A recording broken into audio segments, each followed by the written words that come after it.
आज Doubtnut app download करें। Doubtnut पर अपने सभी गणित, रसायन विज्ञान, भौतिक विज्ञान और जीव विज्ञान के डाउट्स का करो सफाया।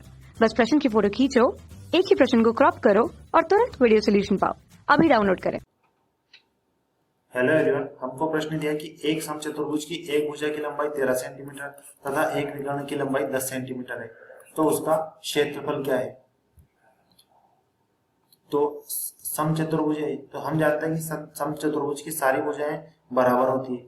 तो अगर एक 13 सेंटीमीटर है तो सभी क्या हो जाएगी, ये भी 13 सेंटीमीटर हो जाएगी, ये भी 13 सेंटीमीटर हो जाएगी और ये भी क्या हो जाएगी, 13 सेंटीमीटर हो जाएगी। अब सबसे पहले हम इस समचतुर्भुज को नाम दे देते हैं ए, बी, सी और डी, और ये बीच के केंद्र बिंदु को जहां पे ये दोनों कट रहे हैं इसको ओ नाम दे देते हैं। अब समचतुर्भुज के बारे में हम क्या जानते हैं कि इसके विकर्ण एक दूसरे को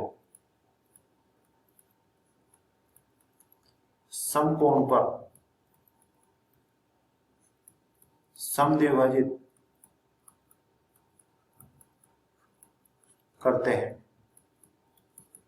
अब इसका मतलब क्या है, पहले वो समझ लेते हैं कि ये विकर्ण एक दूसरे को समकोण पर समद्विभाजित कर रहे हैं। तो जहां ये दोनों कटेंगे ना एक दूसरे को, वहां बनेगा 90 इंच का कोण। ये यहाँ पे 90 इंच का कोण चारों दिशाओं में, मतलब चारों तरफ। दूसरी बात, समद्विभाजित करते हैं, इसका मतलब है कि दोनों एक दूसरे को काटने के बाद दोनों की तरफ बराबर बराबर जगह बचेगी या बराबर बराबर दूरी बचेगी। ठीक है, जैसे कि हमको एक विकर्ण की लंबाई 10 सेंटीमीटर दे रखी है, तो मान लेते हैं हमको ये AC की विकर्ण की लंबाई 10 सेंटीमीटर दे रखी है। ठीक है, तो AC दो बराबर भागों में बढ़ गया। किस किस में, एक तो AO में, चलो नीचे लिख देते हैं। AC बराबर क्या हो जाएगा, AO धन OC। तो AC है 10, तो AO कितना हो जाएगा 5, और ये भी हो जाएगा 5। अभी हम यूनिट लिख रहे हैं, बस समझने के लिए ऐसे लिख रहे हैं। ठीक, तो AO हो गया 5 सेंटीमीटर और OC भी हो गया 5 सेंटीमीटर। अब हमको क्या उसका क्षेत्रफल निकालना है। किसका, इस पूरे समचतुर्भुज का क्षेत्रफल निकालना है। तो इसके लिए हमको दूसरे विकर्ण की भी जरूरत पड़ेगी।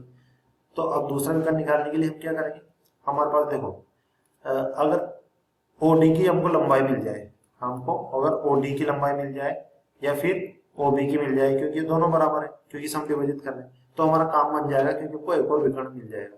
अब ये करने के लिए हम क्या करेंगे, हमको एक त्रिभुज मिल रहा है AOD, इसमें हम पाइथागोरस प्रमेय लगा देंगे, क्योंकि समकोण त्रिभुज है। तो चलो हम लगा देते हैं, तो इधर लगाएंगे समकोण त्रिभुज AOD में पाइथागोरस प्रमेय। तो इसमें क्या हो जाता है, कर्ण का वर्ग, कर्ण क्या है AD, तो AD का वर्ग, कर्ण का वर्ग बराबर से लंब का वर्ग, तो ये AO का वर्ग धन आधार का वर्ग यानी कि OD का वर्ग। बस अब इसमें मान रख देंगे। तो AD क्या है, देखो AD है 13 सेंटीमीटर, तो ये हो जाएगा 13 सेंटीमीटर।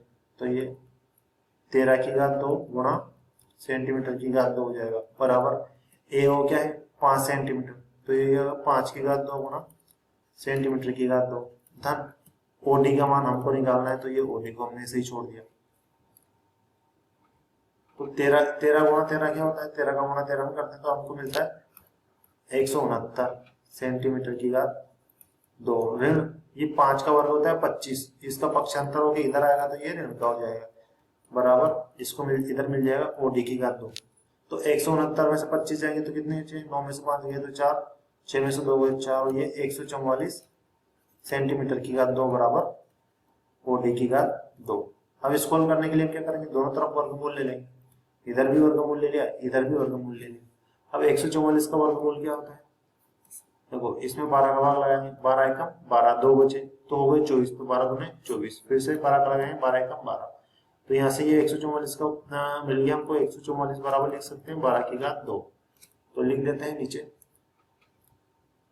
144 को क्या लिख देंगे हम, 12 की घात 2 और पीछे है सेंटीमीटर की घात 2, तो इस पूरे का वर्गमूल बराबर ये OD की घात 2 और इसका भी वर्गमूल।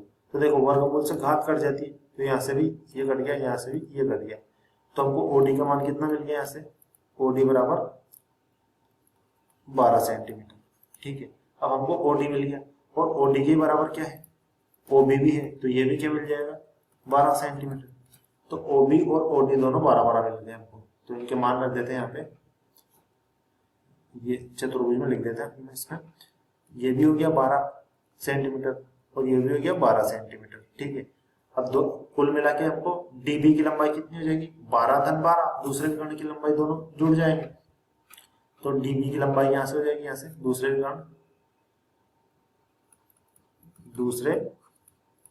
विकर्ण बीडी मिल जाएगा हमको 12-12 सेंटीमीटर में है,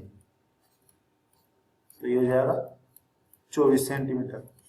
और एक विकर्ण हमको पहले ही दे रखा है 10 सेंटीमीटर, ठीक है। हाँ, तो अब हमको उसका क्षेत्रफल पूछा है, बस अब क्षेत्रफल का सूत्र लगा देंगे, तो क्या हो जाएगा समचतुर्भुज का क्षेत्रफल क्या हो जाएगा, ये 1/2 गुणा एक विकर्ण जिसको हम D1 मान लेते हैं, दूसरे को D2 मान लेते हैं, ठीक है। तो ये विकर्णों की लंबाई हो गई, तो या फिर D1 D2 की जगह हम ऐसे भी लिख सकते हैं 1/2 गुणा BD गुणा, एक तो है हाँ BD और एक है AC, तो ये इधर भी लिख सकते हैं हम AC। तो देखो ये क्या हो जाएगा 1/2 गुणा BD का मान कितना आया 24 सेंटीमीटर, AC का मान कितना था 10 सेंटीमीटर, तो ये कितना हो जाएगा 2 से कटेगा 24 12 बार, तो ये हो गया 120 सेंटीमीटर की घात 2। तो हमारा समचतुर्भुज का क्षेत्रफल आ जाएगा 120 सेंटीमीटर की घात 2। हमारा कौन सा ऑप्शन सही हो जाएगा, ऑप्शन नंबर दूसरा, तो ये हमारा दूसरा सही हो गया। Thank you. कक्षा 6वीं से 12वीं से लेकर नीट, IIT, JEE वो एडवांस के लेवल तक 1 करोड़ से ज्यादा छात्रों का भरोसा। आज ही डाउनलोड करें डाउटनेट ऐप या व्हाट्सएप करें अपने सारे डाउट्स 8400 400 400 पर।